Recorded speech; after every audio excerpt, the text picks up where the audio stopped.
Welcome back to Fund Your Future with DRS. Today we're continuing our generational conversation. We've got two DRS team members who are both in the baby boomer generation. Close to retirement, we've got Jim and Elisa, who are here to talk about how they're approaching this big life transition. So welcome to the podcast. Thank you. Good to be here. Great. So first, to start off, maybe just tell me a little bit about what age you plan on retiring and maybe share how many years you are away from that milestone. Hoping to retire at 65, and that's about 5 years away. So hopefully, as long as the health care does not go up too high, we can do that. Nice. Very good. And I, too, have targeted 65. I've even actually announced my date, July 1, 2028. So that's how close I am. Very nice. So we know that a lot of those big questions around retirement is the big question of what are you going to do next? Jim, do you care to share? I know you're particularly passionate about this subject. Oh, absolutely. As you know, my job here at DRS is going out and talking to people about retirement. And one of the things I will share with them is nobody retires from anything. You retire to the next thing. And that's not wisdom that I came up with. That actually was shared to me by a former DRSer, Bob Redfield, who also did the same thing that I did, that I'm doing now, So I tell people to give that thought. And one day I woke up and realized, oh, I'm my own audience. So what am I going to do? And luckily, there's some things that I'm doing right now that I'll be able to carry with me into retirement. Many people know I'm a huge fan of musical theater, and I'm currently appearing in a show. And guess what? I'll continue to do that through retirement. So that will be a lot of fun. I'm also a member of several organizations that fill my free time, and I have a sneaking suspicion they'll take a little bit more of my free time when I'm retired. So the idea is that I'll be busy. Also, my wife and I are planning on doing some traveling. So we've got that squared away. It will be a full retirement, that's for sure. Nice. Very good. And how about you, Elisa? Ooh, I have grandkids. And great. then I'll be spending a lot of time with my grandkids, I think. 4 of them are over in Rhode Island. So maybe we'll have some traveling going on. And I'll be able to get my husband out of his little part-time job he's got working at the schools, and we'll both go. And probably some more quilting and stuff. Yeah, I'm going to make sure I'll be busy. Yeah, that's good. And that's what it's all about, right? Is making sure that you're busy. And Jim, you speak a lot to this, where people get 1 or 2 years out of retirement and they've relaxed and they've enjoyed themselves, and then they go, oh my gosh, what am I going to do now? Yeah, I actually have a friend who actually did that. He retired from the military, and he figured he'd spend his first year playing golf. And he did that, and he never improved his game. So he went into business with his daughter, and that didn't work for him. As fate would have it, somebody showed up to buy the business that he and his daughter created. And the opportunity for him came at Boeing, of all places, where the 777 was created, and he became a test pilot for the 777. A test pilot and a training pilot. So that worked out very well for him. And after he did that for 5 years, he was ready to retire. And now he is a member of some of the same organizations I'm a member of. And so he's very active, and that fills his time. And it's great to see him in this quote-unquote second retirement. But again, that goes back to the comment I made earlier that you have to give as much thought to what you're going to do post-retirement and beyond just the money. You say, what is your life what's going to get you out of bed every morning? And much as we have purpose when we're working, we need to have similar purpose when we're retired. Yeah, definitely. So as retirement is approaching on the horizon for you both, are there things that you're finding yourself that you pay more attention to that maybe you haven't in the last 10 or 20 years, like housing options and medical coverage? Elisa, yes. Let's start with you. Yeah. The medical coverage is a big thing because the state pays a lot of it now. And when I'm retired, I'm going to have to cover that other cost. So it's something looking into ahead of time. I looked online for Healthcare Authority and looked at some of their estimates for different plans and looked at my estimate for what I'll be getting for my retirement benefit, and then just kind of penciling out what goes where and how the budget's going to go, and that's kind of important. They even looked into a little bit of the Social Security benefit there, too, to see. Because my husband took his early. I think I can hold off and take mine after 65. Yeah, got to look at all your options out there. This is the time to do that before you're there. Yeah. That's good. Yeah, and you said you're about 5 years out from retirement, so this is a good time to start looking at those options. Right. Yeah, healthcare is going to be the biggest expense that anyone's going to have in retirement. And yes, it's important that you look at that because there's a reason why people are retiring at 65, because at 65, for the most part, that's when most people are eligible for Medicare.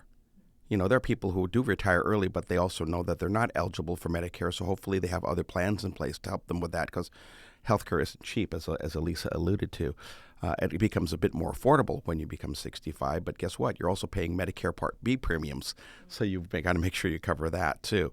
So it's like I tell people all the time, you know, retirement is a math equation. You know, you have your income, which is your pension, your Social Security, and what you're doing for yourself, but you have those expenses, and healthcare is a big one. The other big one, obviously, is housing. What are you going to do with your house? Some people will have their house fully paid for. Some people will have it almost paid for. But along the way, you have to give consideration as to where you're going to live in retirement, right? Like Laura and I, we made the decision that the house we're living in now is going to be our retirement home. So guess what? Through COVID, we started getting everything in order. New windows, new roof, new fence. One of the things I'm doing is changing the footprint of the lawn because I don't want to mow that much lawn anymore. So there's that. You know, the fact is our house is a one-story house, and that's perfect. One of the things that I've learned over the course of time is that the number one fear that people have is falling. And if you can minimize that by going to a one-story footprint instead of a multiple-story footprint, I'm not saying to eliminate that, but that's something you have to give consideration. Because I have friends who are seniors who have two-story homes, and they can only use one story of their house because of, you know, physical limitations that have happened over the years, that sort of thing. So you have to give some consideration to your house. You also have to give consideration to your car. Is this the car you're going to drive in retirement because you really want to have car payments in retirement? Right. You know, so make those decisions now so that way you can get some of those big ticket items out of the way.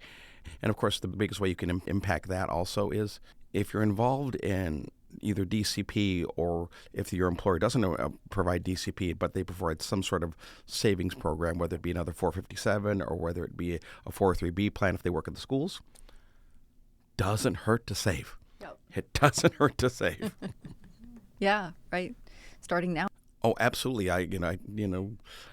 It's never too late to save for retirement because even though you may not accumulate a whole lot, you'll accumulate enough to maybe mitigate some things. And maybe you set your targets for, okay, I'm going to use this money for new carpet and flooring, as an example, or for that new car, that kind of thing. So as with both of you being in the baby boomer generation, how do you feel like that has given you an advantage or a disadvantage in preparing for retirement? I think that I'm kind of a later baby boomer, so I'm seeing the other people that I work with go out and all the problems that they're having or the things they're looking at ahead of time. One of our members, about a year before he retired, and he went and bought a new house down where he wanted to live, and he had that all planned out before he started his retirement. Another one, recent retiree, he's looking at the life insurance and the options on the Medicare, the parts C and D, and the importance of knowing who to go to for that because everybody's out to sell you their insurance. So that's helpful to find somebody that knows a lot about that or has figured it out and pick their brains. For sure. We could probably even put in a good plug for the VEBA. VEBA stands for the Voluntary Employee Beneficiaries Association. Yeah, it's easy to take your sick leave. And I don't blame anybody for taking sick leave, but the cool part about VEBA is that you can take your sick leave balance, now obviously not 100% of it, but and move it into the VEBA account. That's a tax-free transfer. It accumulates tax-free, and when you withdraw it to reimburse you for healthcare related expenses, it comes out tax free. This is a fantastic resource, and I get it. Everybody says, well, Jim, what about the fact it's only 1 for 4? In other words, for every 4 hours of sick leave you have only 1 hour, moves into the account. Well, the fact of the matter is nobody gets dollar for sick leave unless they actually take it, right? And if you can mitigate healthcare costs, I think this is a great thing to do. One of the cool things about being a boomer is that, and it's almost sad, we're pretty much the last generation that has a pension. Yeah, if you work in public service like all of our colleagues do, and I'm going to make a bold statement, Jenny, you're probably much younger than I am. It's not a bold statement. It's okay. But you're fortunate that you're in a public service job. But you even take a company like Boeing as an example. They don't have a pension anymore.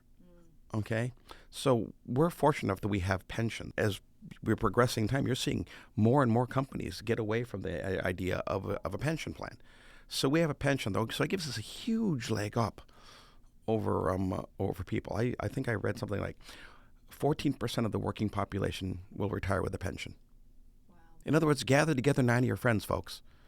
In all likelihood, only you are the only person in that circle who has a pension. So think about the advantage that you have by having a pension. So that's really cool, too. Also, late 70s, early 80s, that was the advent of the IRA. And so we got conditioned to save money in IRAs. And then, of course, when we started taking these jobs, we got conditioned into participating in DCP. And so we're conditioned to do all that stuff. You add the pension, I'm not going to say we're head and shoulders above everybody else, but I think we have an advantage in the fact that time has been on our side. The big thing now for people coming in, especially if they don't come into a pension-related job, is to really take advantage of savings programs, because if you don't, you're probably not going to have a sustainable retirement, or you're going to have to work a lot longer than you thought you ever did. And that may or may not be how you want to spend your life.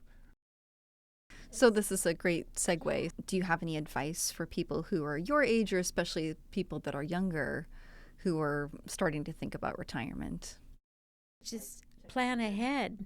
But yeah, if your company offers the retirement, think about what your spouse will do if you do leave before them. In our system, if you have it set up for your spouse to get the continuing benefit after you die, and that person dies first, you can raise your benefit back up to the one lifetime option. It's good both ways. I often tell people that retirement is a math equation. Income minus expenses equals net. So start doing your math equation. What is your source of income going to be? In public service, it's typically pension, Social Security, and what you do for yourself. And if you happen to work for a group, an entity that doesn't participate in Social Security, what does the Social Security replacement plan look like? And hopefully you get a good grip on that. That's your income side. And then you have your expense side. Again, we talked about healthcare, housing, and there's some things that are going to go up in price like healthcare, but some things are probably going to go down. Like, for example, wardrobe is probably going to go down. If you're one of these people who goes in the office on a regular basis, you have a work wardrobe. Well, that work wardrobe is probably not going to increase. Your food budget will probably go down, as an example. But there are things, so you have to look at that. And then all of that together is your net. And your net has to be greater than zero. Because if it's not greater than zero, number one, you don't have a sustainable retirement. But number two, you have to figure out how to make that net greater than zero. So that's the first thing you have to look at. What is your math equation? Get the math equation right. Because it's either going to be, one of three things can happen. One, you're going to say, yes, I'm right on. Two, it looks good, but I need to make some minor adjustments. Or three, oh no. It can be a cold bucket of water. And, you want to get in front of that now instead of, the 3 to 6 months in advance of your retirement when you're sending an application into DRS, and that you want to get that done now. And so it's important that you really understand your math equation. Then everything else will fall into place. Yeah, I really love that example that you gave about how you were looking at your house and your car, and what are those things that you can do to minimize your expenses in retirement, whether that's paying off your car or your house or putting value into that house. Elisa, any final thoughts? It's true. You You want to be by your family that you know and love and you'll have more time for. Stay where you are or figure out a cheaper way of living. It's a big quagmire. Perfect. Well, thank you both so much for coming in today and sharing some advice for our baby boomer audience. Absolutely. Good takeaways. You bet. Thanks. Thanks for listening, and now we'd love to hear from you. What topics would you like to hear about? What questions do you have for us? Send an email to drs.podcasts@drs.wa.gov. That's drspodcasts@drs.wa.gov.